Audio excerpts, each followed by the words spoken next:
ولا جسد ولا صورة ولا أعضاء له.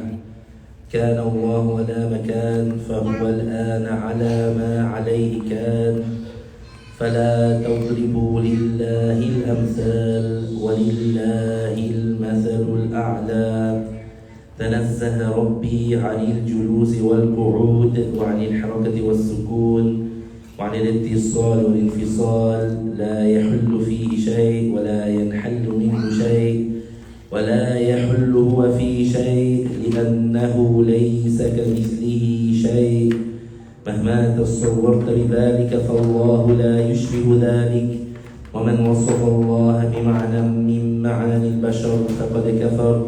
وأشهد أن سيدنا وعظيمنا وقائدنا وقرة أعيننا محمدا عبد الله ورسوله ونبيه وصفيه وحبيبه وخليله، أرسله الله هدى ورحمة للعالمين، هاديا ومبشرا ونذيرا، وداعيا إلى الله بإذنه، سراجا وهاجا وقمرا منيرا. اللهم صل وسلم وأعظم وأنعم وأكرم على هذا النبي الكريم سيدنا محمد خاتم النبيين، كلما ذكره الذاكرون وغفل عن ذكره الغافلون.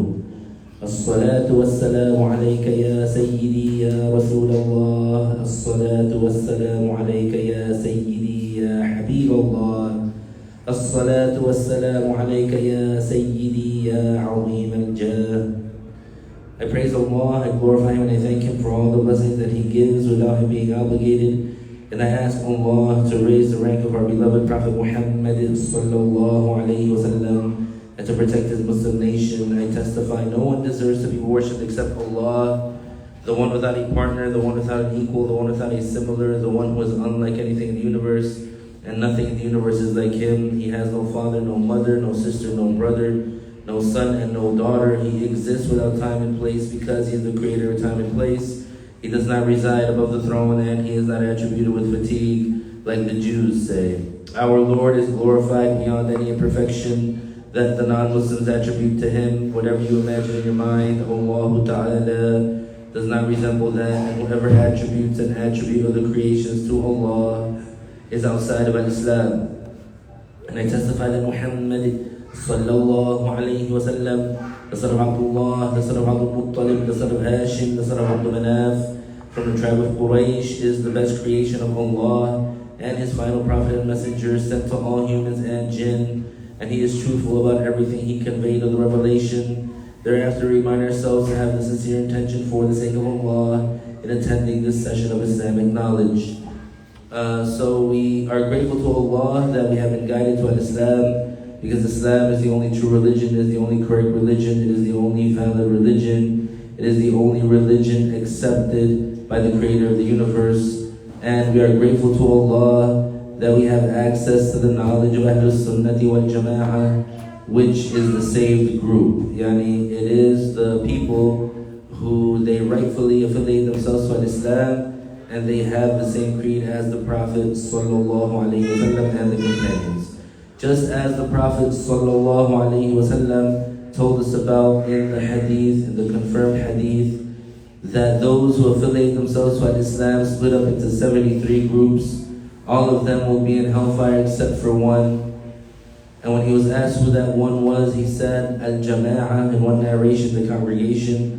In another narration, he said, As-Sawat al-A'zam, which means the vast majority. And in another narration, he said, those who have my creed and the creed of the companions. So these narrations put together, they identify the saved group, which is that the majority percentage of those who identify as Muslims will have the same creed as the Prophet sallallahu alaihi wasallam and the companions. So that's the only way that the individual, that he can follow what was revealed to Prophet Muhammad sallallahu alaihi wasallam. If he was not personally present when that information was transmitted by the Prophet sallallahu alaihi wasallam, then the only way for him, for the individual now, in these days and times, or even after the death of the Prophet sallallahu alaihi wasallam, but still during the time of the companions and still during those days is by getting that information through someone that heard it directly from the Prophet sallallahu alaihi wasallam. So this is how the knowledge and information that the Prophet sallallahu alaihi wasallam conveyed to the people was preserved. Generation after generation, there is a certain group of people that they make it their life's work. They dedicate themselves to making sure that the information is passed on through a criterion that makes it so we're obligated to follow it. Yani that confirms that the Prophet ﷺ said it. So that's what it all comes down to, that credibility, because once it is confirmed for us that that information came from a prophet, then we have to follow it and we have to go by it. Even though, for example, for the narrations that they have individual, let's say 1 or 2 or 3 individuals in the chain, or it comes from, let's say, one person heard it directly from the Prophet sallallahu alaihi wasallam, and then one other person heard it directly from that person, etc. Even if the chain was like that, singular narrators, all connected, even though the scholars of hadith, they still, through their integrity, they factor in what is called human error, and still they say, if it's just through individual chains, individual numbers like 1 to 1 or 1 to 2 or 2 to 3, etc., but not to the extent of it being by mass witness transmission, then they still say it's the most closest to be 100%. So they'll say 98% for sure that the Prophet ﷺ said it. 99% that the Prophet ﷺ said it. But that, even though it's not, let's say, 100%, it's confirmed, and we judge it as confirmed, and therefore we are obligated to follow it. So this is the way of Ahl Sunnah. This is the way that we know this knowledge correctly, and that will enable us to reach our objective, which is to be safe in the hereafter. So continuing on with our subject matter is called Defending the Chosen. Basically defending and talking about the prophets and the messengers and what we're obligated to believe about them and the things that are impossible to be attributed to them.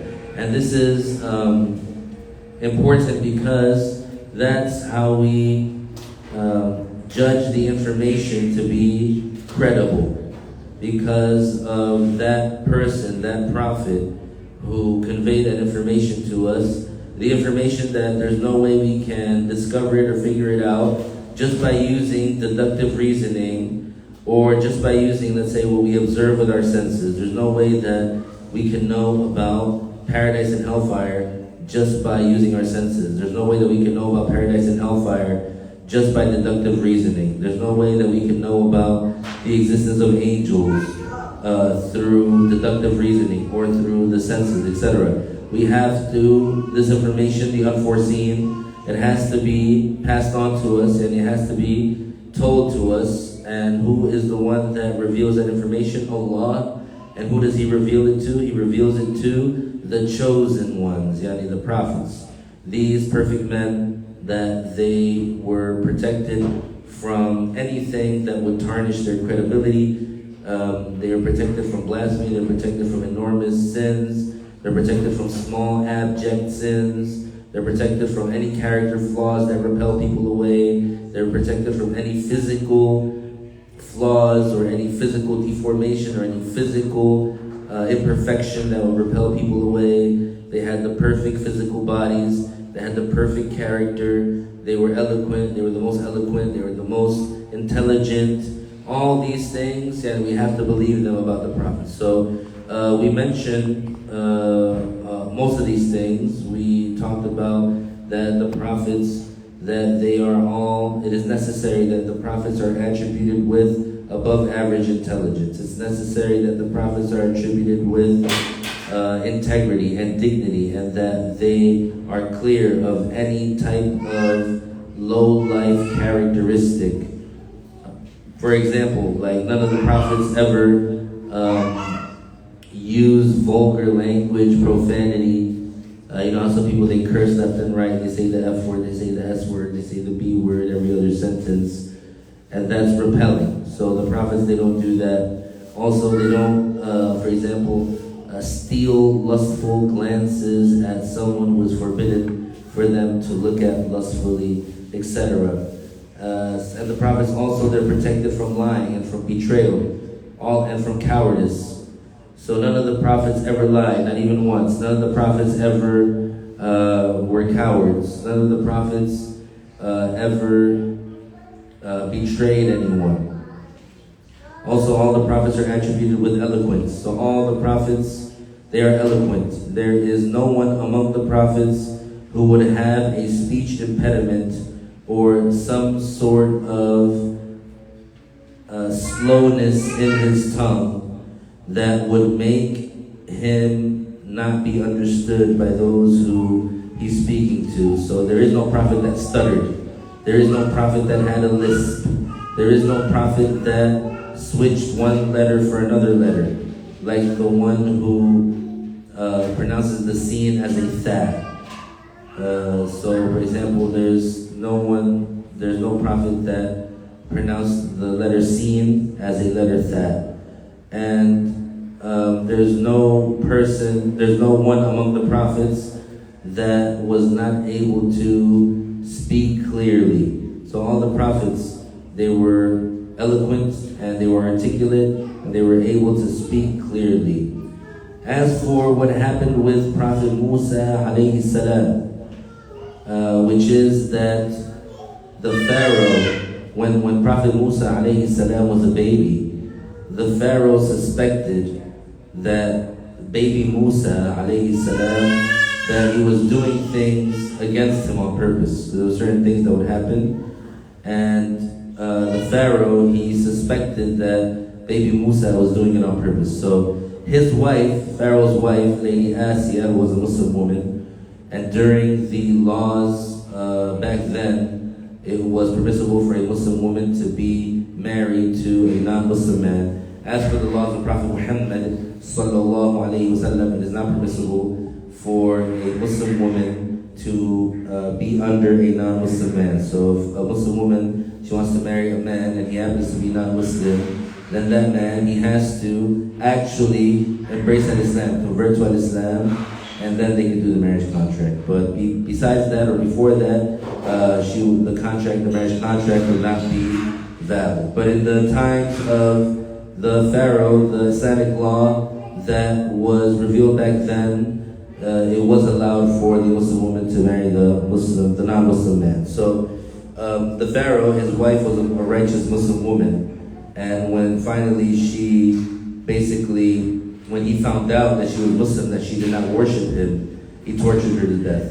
But anyways, when she told him that baby Musa was not doing anything against him, and so he wanted to test it out. So basically he put a lit charcoal, and a date in front of baby Moses.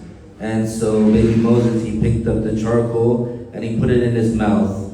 And this burning charcoal, it left like a trace. I don't want to say a scar or a wound, but obviously, like if something burns your tongue, there's going to be like some effect, some trace that was there on his tongue. But it was not to the extent that it caused him to have a speech impediment. It was not a trace of something that, for example, was perceivable by those that are listening to him talk. Right? It was just something that, let's say, was perceivable to Prophet Musa alayhi salam, and because it's on his tongue. And sometimes it would be something that, for example, is perceivable to you, but nobody that you're interacting with can tell. Let's say you have a blister, right? And you're just walking. You're not limping. You're not flinching in pain, but you feel that when you're walking, you have a blister. It's just, something that happens. Nobody that you're interacting with, or nobody that is watching you walk, etc., is going to say, oh, it looks like he's in pain. Because it's just something that you perceive that nobody else perceives. Same thing with this. It was a very light trace that occurred to Prophet Musa alayhi salam, and it did not cause a speech impediment. That's the main focus here. When Prophet Musa alayhi salam put the charcoal on his tongue as a baby, that charcoal left an effect on his tongue, but it was not perceivable to anyone that spoke to him. He didn't have a lisp, he didn't stutter, he wasn't like mumbling because of that. So his speech was understood clearly by those that he interacted with. So his speech was understandable and clear, and he did not exchange one letter for another. Rather, he spoke properly. Then Prophet Musa alayhi salam, as a grown man, as a prophet, he made supplication to Allah that Allah would remove that effect, and that imperceivable trace to the outsider that was only perceivable to Prophet Musa. Prophet Musa asked Allah to remove it, and it was removed. And so the point here is, we want to exonerate Prophet Musa alayhi salam from being accused of having a speech impediment, and then when he became a prophet that he asked Allah to remove it. This is incorrect, and it's not valid or suitable to attribute to a prophet of God that he had a speech impediment, because the prophets, they are sent to be people that literally interact and speak to and convey the message to anyone that they come across. So it would be contradicting to wisdom to choose someone as a prophet that has a speech impediment, because the whole point of them being chosen is to convey the message to the people. If they have a speech impediment, that's counterproductive to that. So to attribute lack of wisdom to Allah would be blasphemous. So this is the breakdown for that. And so whoever believed about Prophet Musa alayhi salam that he had a lisp, or that he stuttered, or that his speech was not clear to people or understood by people, or that he had this speech impediment, then that person is not a Muslim. They blaspheme for that. And let it be known that it is impossible for the prophets to be attributed with a slip of the tongue, whether that were in the religious matters or whether that were in the worldly matters. Because had it been possible for the prophets to have a slip of the tongue, the credibility would be tarnished, and there would be no confidence in the accuracy of what they say. Anybody would say, or someone would say, how do we know that this judgment that reached us from that prophet was not a slip of the tongue? So it would basically take away the credibility of everything that is conveyed from them. Hence, it does not occur ever from any prophet that he would speak something that he did not mean to say. So that's what a slip of the tongue is. If you wanted to say, hey, good afternoon. You wanted to say, hey, good afternoon, but instead you said, hey, good morning. Somebody asked you a question. They asked you, hey, are you going to the Musalla tonight? And he wanted to say yes, but instead he said no. So it was a slip of the tongue. This is what the prophets, they never do. They never say something other than what they wanted to say. And it happens sometimes when a person is distracted, when the person is, for example, not thinking. Sometimes it's like your tongue gets there before you and it says something that you didn't want to say. This is called the slip of the tongue. For us, when it happens to us, we're not accountable for it. So if we have a slip of the tongue, we don't get judged for that. But the prophets, they don't have a slip of the tongue at all, whether that were in the religious matters or whether that were in the worldly matters. So anything that the prophets, they say, it is something that they meant to say. And also, the type of sleep talking that happens to us when we're sleeping, and then we might say something that is unintelligible, but sometimes like actual sentences come out. Sometimes the person would say like, I'm going to the store today, or something like that, something that makes sense. And sometimes it's just babble and things that don't make sense. That does not happen to the prophets either. Also, the prophets, they are free and clear from diseases and deformities that are repelling, or physical things that are repelling. The Prophet sallallahu alaihi wasallam, he said, "Ma ba'atha Allahu nabiyyan illa hasan al-wajhi hasan al-sawt, wa kana nabiyyukum hasan al-wajhi hasan al-sawt." Rawahu Tirmidhi. So the prophets, all of them, they were beautiful, they were good looking, they were attractive. And it is not possible or valid for them to get a sickness that repels people away from them. Hence, the prophets, they don't get inflicted with sicknesses that are repulsive, nor with, let's say, tragedies or calamities that are considered to be ugly by the people. As for a sickness that is very painful, to the extent where they would faint, then this is possible for it to occur to a prophet. So we don't negate that prophets get sick. The prophets, they do get sick, and they might experience severe pain in their sickness, but the type of sickness or disease that they get is not repulsive. It's not like a physical deformity, like a flesh-eating disease or anything that repels people away. All of the prophets, they had a perfect physical form. So there was no one among the prophets who had a limp. There was no one among the prophets who was cockeyed. There was no one among the prophets who was born blind. Blindness is something that a prophet, it might occur to him sometime during his life, but only for a short period of time. Like what happened to Prophet Yaqub alayhi salam, when he cried so much over missing and the love that he had for his son Yusuf, for the sadness of Yusuf that he had over Yusuf, he cried so much that he went blind. And he only went blind for a certain amount of time and not for all of his life. And then Allah Ta'ala returned the sight to Prophet Yaqub when Prophet Yusuf alayhi salam, he sent his shirt from Egypt to Midian, which is the region, the town, or the country where his father Yaqub was. Now remember, Yaqub is a prophet of God, Prophet Yaqub alayhi salam, Prophet Jacob in English. And Prophet Yaqub, he had another name. Pop quiz, Sufwan.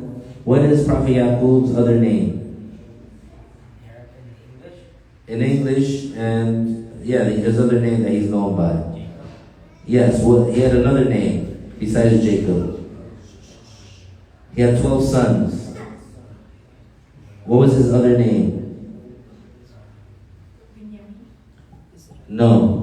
Do you know what was his other name?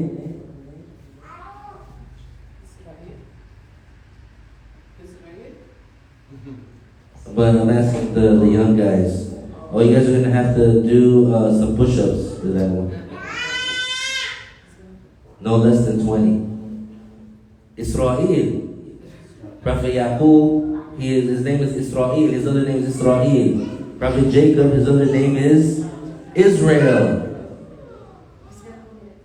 So this is important to know. Why? Because nowadays many people, or because the Yahud, the Jews, they named their unjust entity, they named it Israel. And they mean by it the state of Jacob, the state of Yaqub, because they're actually naming it after the prophet Yaqub. So because of that, this is why we cannot curse that name.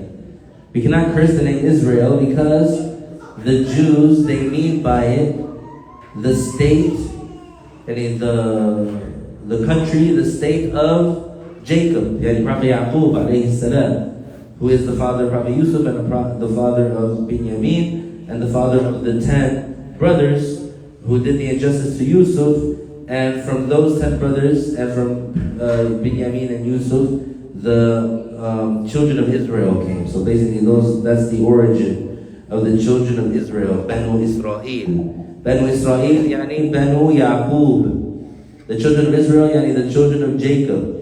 So because the Jews named their unjust entity Israel, meaning by that the state of Jacob, the country of Jacob, that's why this word, and in referring to that, we cannot curse it, we cannot insult it, we cannot make fun of it. So, because of many people that they are angry over the injustice that is occurring, and they might say, F Israel. So basically what they're saying is, F Prophet Jacob. Most people don't know that they're saying that, but we still bring awareness to this issue. If somebody wants to curse the Yahud, then they could say, for example, Israelite or Israeli. With the attribution, it wouldn't have the same judgment. Because they claim to be from the children of Israel. Most of them, their lineage doesn't go to the children of Israel. They're not really connected through the bloodline. They just call themselves that, and they call themselves Jews, and they enter through another way. They're not actually descendants of Jacob, right? So there are some Jews that are actual descendants of Jacob, but a lot of them, most of them are just like Europeans that they somehow call themselves that. So you can say Israeli, you can say Israelites, you can say the Zionist entity, but we don't call that unjust entity, we don't call it Israel, because it truly is not the state of Prophet Jacob. It truly is not the country of Prophet Jacob. So we don't call it that. We call it the Zionist entity, or the Zionist state, right? Because that's what it is. That's literally what it is. Theodore Herzl, he's the one who came up with this political ideology. The actual people who claim to follow the corrupted Torah, and those who claim to be religious Jews, they say that God willed or decreed that they be exiled, that the Jews are exiled, and that they're not allowed to go back. So according to them, those who follow what the Jew religion is now, they say the actions of the Zionists are against God and objecting to God, and they believe that those people commit blasphemy because of that. So, and that the Zionists, this thing, is a political ideology that was started by Theodore Herzl, and basically he said that we have to establish a country just for Jews. So that's what that country is, and what people call Israel is in reality a Zionist state. And it's not the country of Jacob, and it's not the state of Jacob. So that's what the breakdown is for that. But anyway, so Prophet Yaqub alayhi salam, when Prophet Yusuf alayhi salam, when he was separated from him, at a certain point in time, and he remembered him, and he was very sad about him being away, and he cried until he went blind. And so then later, and near the end of the story, Prophet Yusuf alayhi salam, he sent his shirt that he had was passed on to him. It was a blessed shirt. It was passed on to him, and he sent it back so that his father Yaqub can know that he's still alive. So when that shirt got delivered to him, when he got the shirt, Prophet Yaqub, he put it on his eyes, and he got his sight back. This is something that is mentioned in the Quran. This is something that's mentioned in the Quran, that when he got the qamis, he put it on his eyes, and he got his vision back. What does this tell you, or what does this remind you of? At-tabarruk, seeking the blessings from the blessed entities. So basically, Prophet Yusuf alayhi salam, he sent his shirt, which was blessed. It was passed down to him. And from the blessings of that shirt, the blindness of Prophet Yaqub was cured. So this is a proof for tabarruk. Yani the Wahhabis, they say that it's shirk to do tabarruk, yet we find the occurrence of that in the Quran, and it is explicit. Okay, so another thing that's also not true, what they say about some prophets, which is invalid to say and misguided to say. Some people, they say about Prophet Ayyub alayhi salam, Prophet Job, they say about him that he had such a severe sickness that worms came out of his body. It is not permissible for these sicknesses, these repulsive sicknesses, to inflict the prophets. So that is a repulsive sickness. If somebody's got maggots coming out of their skin, that's something that you don't want to be around. And Allah Ta'ala, He is the most wise. He does not send a prophet that gets sick with a sickness that repels the people. So that claim about Prophet Ayyub, that he had worms coming out of his body, is a fabrication, and it is slander, and it is from what the Israelites planted. Yes, so basically the Jews, they have in their hearts a hatred for the prophets, and they are named in the Quran as murderers of the prophets. Qatalatul Anbiya. They are called in Arabic in the Quran murderers of the prophets. They are serial killers of prophets, and that's pretty bad. That's one of the most evil things. And you see what these people do to women and children on social media through these videos. The bombing, they bomb hospitals, they bomb journalists. Anybody that wants to give them food, they bomb the food trucks. Yeah, they just kill people in some of the most cruel ways. These are the people who are serial killers of the prophets. And these are the people that they boast because they think that they killed Prophet Jesus alayhi salam. They think that they crucified him and killed him. They think that they were successful in that. They don't deny it, and they take credit for that. Na'udhu billah. So among the things that they do is that they plant fabricated stories about the prophets in order to try, and in an attempt to tear them down, to try and downplay the high status and the credibility and the holiness and the purity of the prophets, so that they can justify for themselves the evil and sins that they commit, even though, let's say, they're a rabbi, or even though they claim to be religious, and even though they have this position or that position, but they do evil things. I know you've seen the footage from New York last year, where they had all those tunnels underground, and they inside of their so-called synagogue, and they had like these blood-stained mattresses, and they had baby strollers, and they had what looked like baby clothes and stuff down there, remains of baby clothes. So Allah knows best about the types of horrible things that they were doing. So we're not surprised that the Jews, they planted those stories about the prophets. So they said about Prophet Ayyub alayhi salam that he had worms coming out of his body, and that type of thing is what is written in the corrupted Bible. So they say stuff like that. We're going to refute most of those things. So it is not valid, and it is not permissible, and it is not correct to believe those stories that were planted by the Israelites, because those stories, they negate the attributes of the prophethood.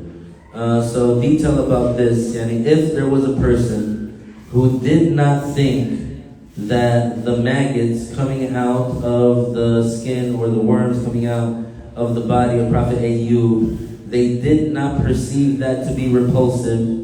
So they believed that Prophet Ayyub had worms coming out of his body, but they didn't think that to be repulsive, then they don't blaspheme for that. If they did think that's repulsive and still they attributed it to Prophet Ayyub, then it's clear they blaspheme. And if the person says that he used to take the worms and put it back on his body, then of course that's blasphemy, because at that point it goes into harming oneself, and that's an enormous sin, and the prophets, they never committed an enormous sin. The Honorable Quran, what's that? If they didn't add that whole part about putting the worms back on his body, but they didn't perceive that just worms coming out of the body is repulsive, they don't blaspheme.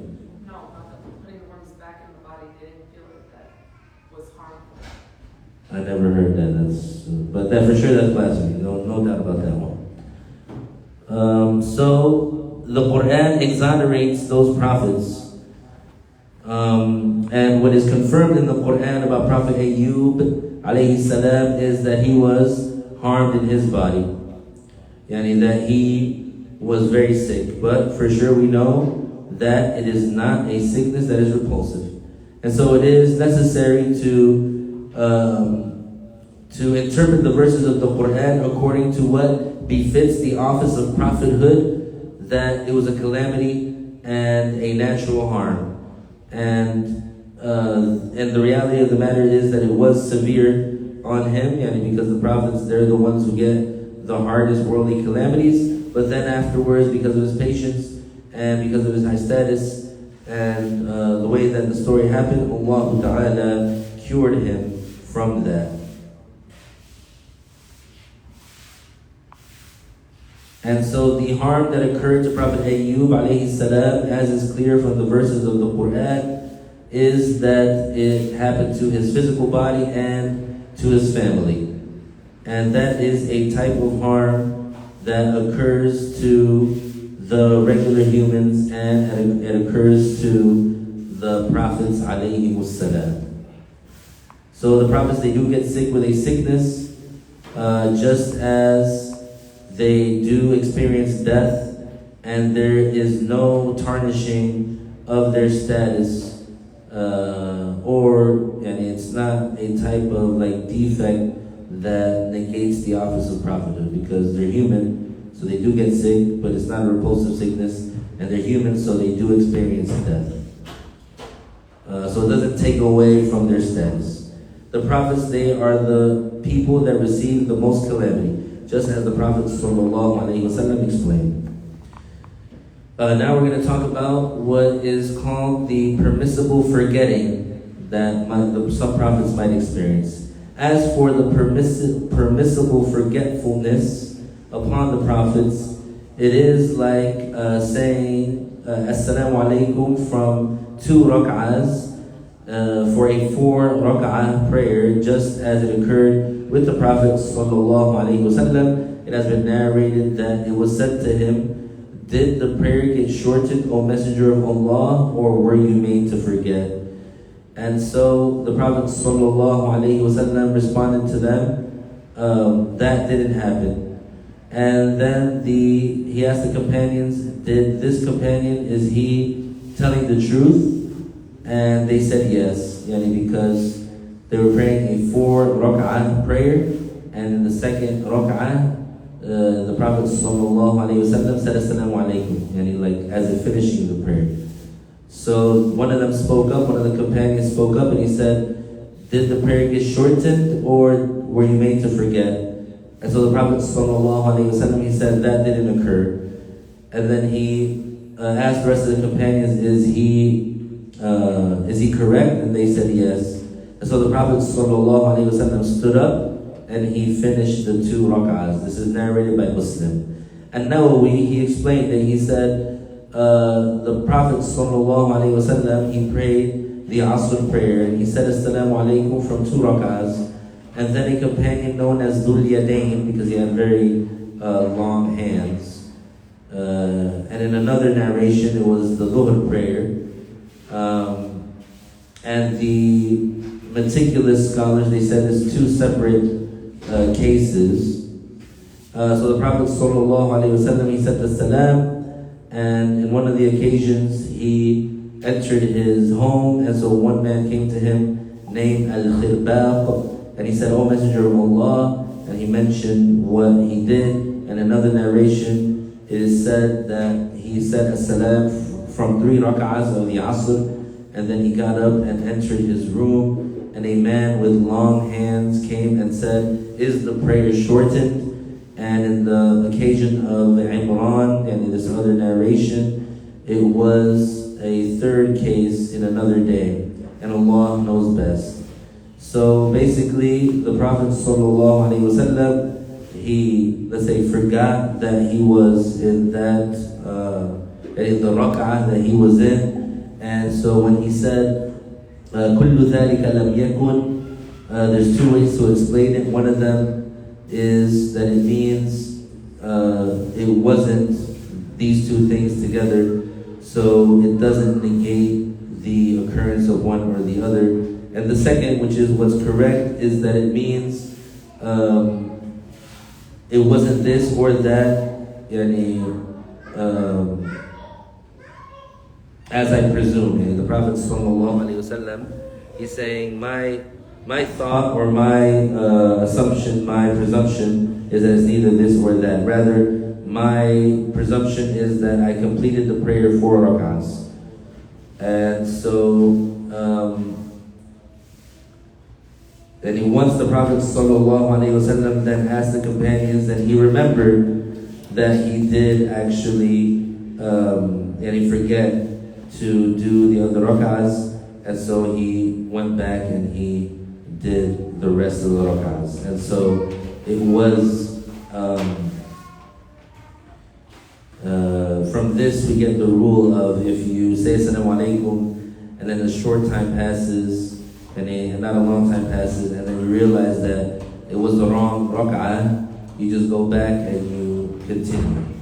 And you go back and you continue from where you left off.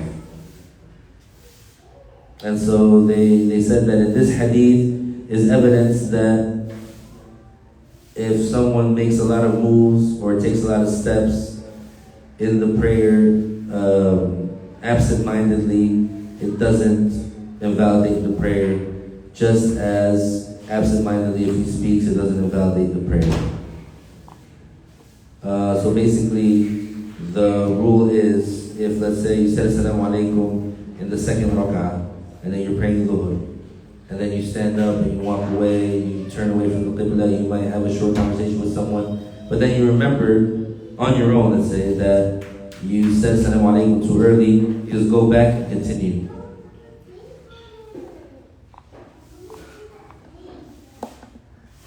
So this is something that is permissible that might happen to the Prophet ﷺ. And this is a type of permissible forgetfulness. But it does not affect like a religious judgment or anything like that.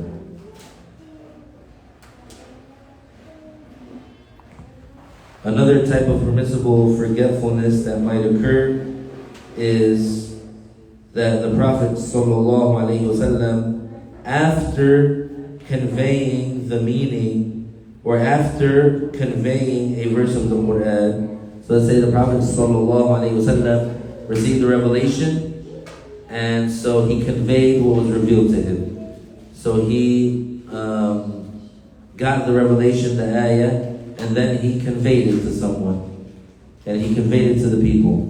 Afterwards, it's possible that he might forget that ayah that he conveyed, but then he'll remember it again.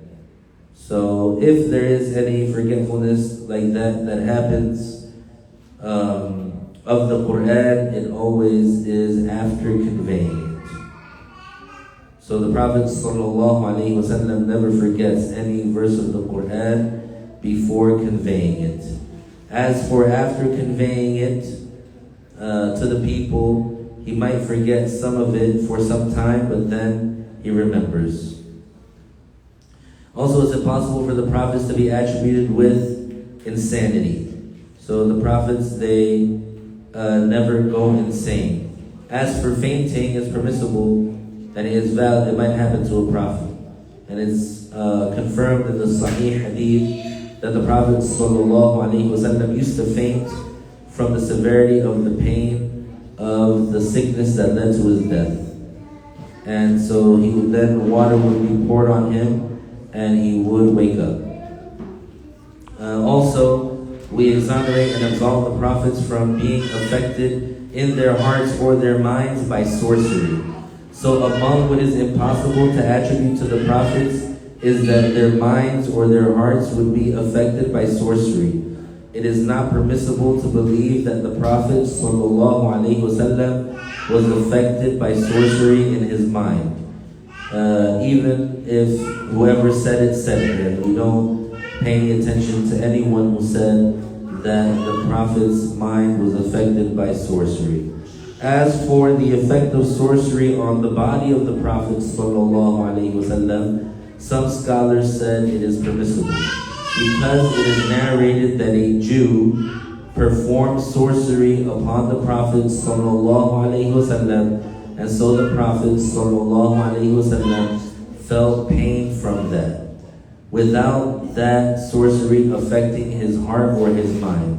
And this incident was narrated by Bukhari and other than him.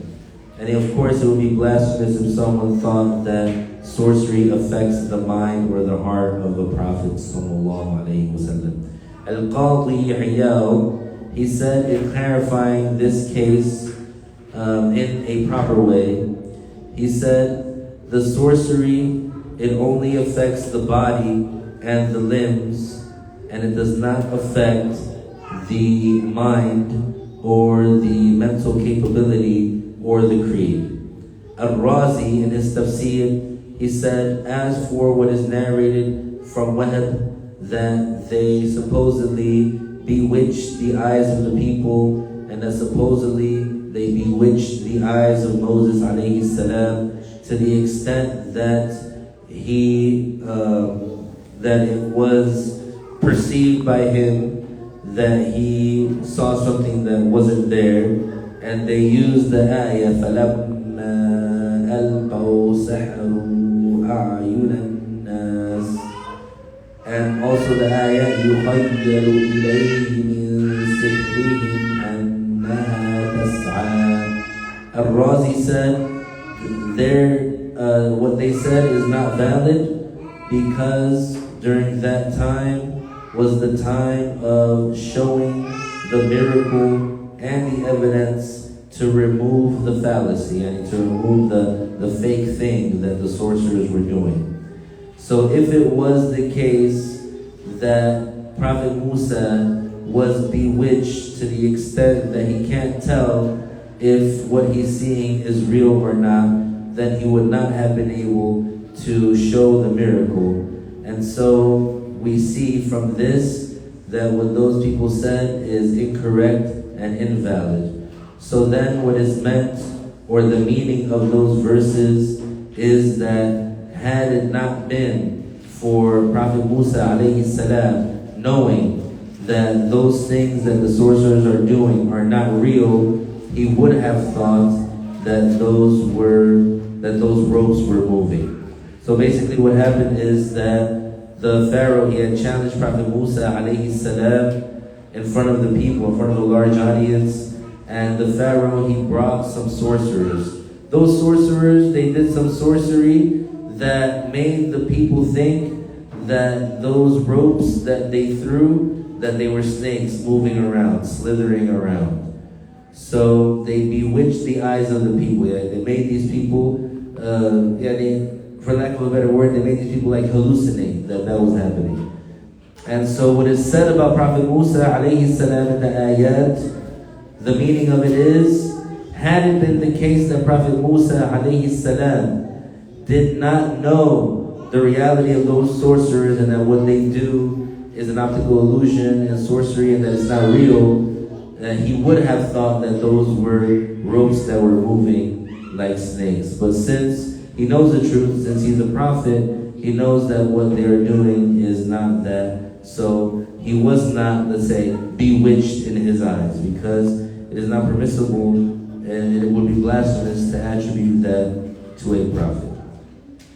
And also, the prophets, it is necessary that they be attributed with bravery, so it's impossible that they be attributed with cowardice. So no prophet ever ran away out of cowardice. As for the natural fear, this is not impossible to attribute to them. Rather, that's something that they have. And that is, for example, like being startled by a snake. Because it is in the nature of the human that they get startled by seeing a snake all of a sudden and the like, among what causes a scare to the human being. So for example, if there was like a large crowd of people and they wanted to attack you and kill you, and you run away, this is not cowardice. So if something like that happens to a prophet, that they flee so that they don't get harmed unjustly by the non-Muslims, then this is not called cowardice. This is possible to happen to one of the prophets.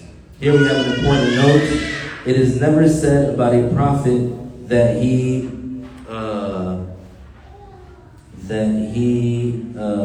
ran away, or at least I'll say the word in Arabic, haraba. لا يقال عن النبي صلى الله عليه وسلم هرب لأن كلمة هرب تشعر بالجبن. أما فر من الأذى مثلا فلا يشعر بالجبن فيقال هاجر فرارا من الكفار أي من أذى الكفار. هذا جائز ما فيه نقص ليس فيه نقص. وعلى هذا المعنى يحمل قول الله تعالى إخبارا عن موسى أنه قال ففررت منكم لما خفتكم. هذه الآية تدل على الخوف الطبيعي، وهذا الخوف الطبيعي جائز على الأنبياء لا يقدح في منصبهم. So this caution, and we don't say a word about a prophet like running away that gives the impression of cowardice. We say instead that a prophet fled from the harm of the non-Muslims, for example. So we say the Prophet sallallahu alaihi wasallam, he migrated to get away from the harm of the non-Muslims, and this is permissible. It does not contain any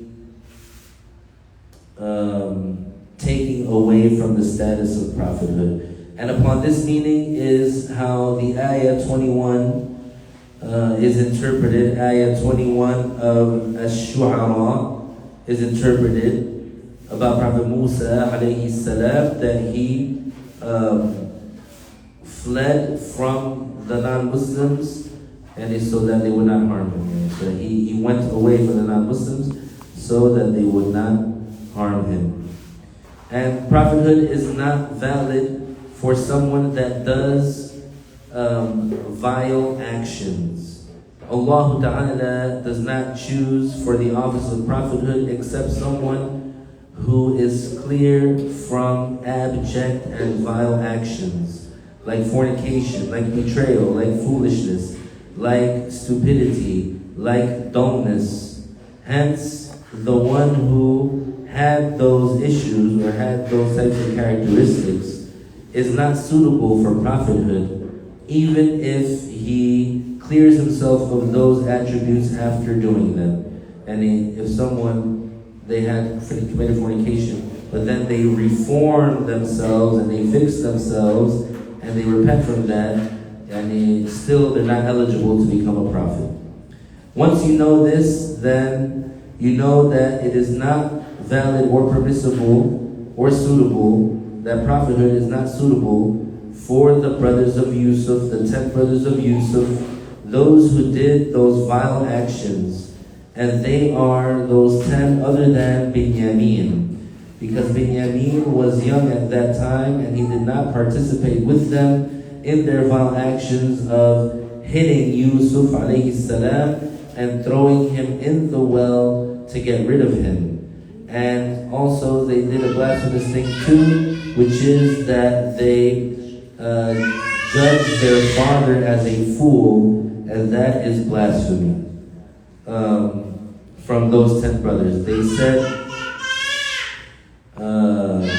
Inna abana lafi dalalin mubin. They're basically saying their father is a fool for his attachment to Yusuf.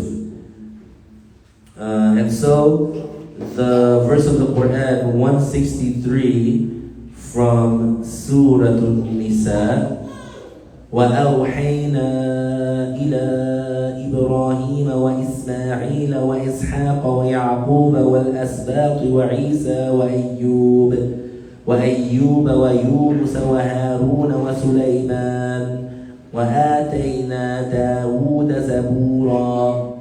What's meant by al-asbat in this verse is not the brothers of Yusuf who we just mentioned. Rather, what is meant by the asbat in that verse are their offspring, their descendants. So the children of the 10 brothers of Yusuf, those are the ones who received the revelation. The asbat that are mentioned in the Quran that they received the revelation, they are other than those brothers of Yusuf that heard him alayhi salam and that they did those vile actions. As-sabtu in the Arabic language is said and without restriction and referring to the child or the child of the child. Allah Ta'ala revealed in verse 136 of Surah Al-Baqarah, قُولُوا آمَنَّا بِاللَّهِ وَمَا أُنزِلَ إِلَيْنَا وَمَا أُنزِلَ إِلَى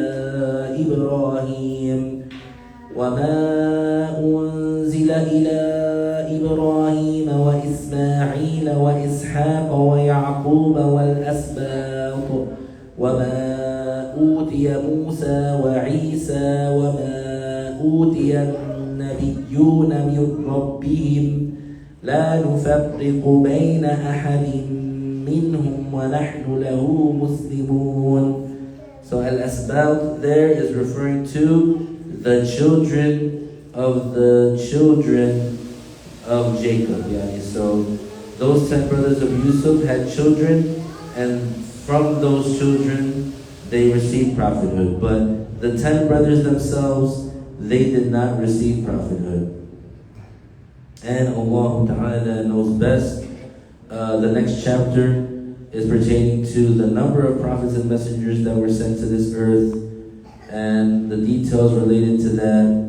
And then we'll talk about the final prophet and messenger, Prophet Muhammad Sallallahu Alaihi Wasallam. And then we'll get into some of the fabricated blasphemous stories that were said about some of the prophets, starting with Prophet Adam alayhi salam, and then going on the line. So we're almost getting done with basically the general introduction of this Defending the Chosen. If there are no questions, we'll conclude.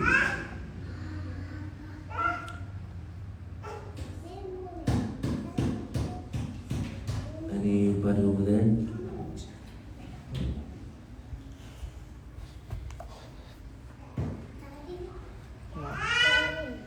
طيب نهلل لا إله إلا الله. اللهم صل على سيدنا محمد وعلى آله وصحبه وسلم.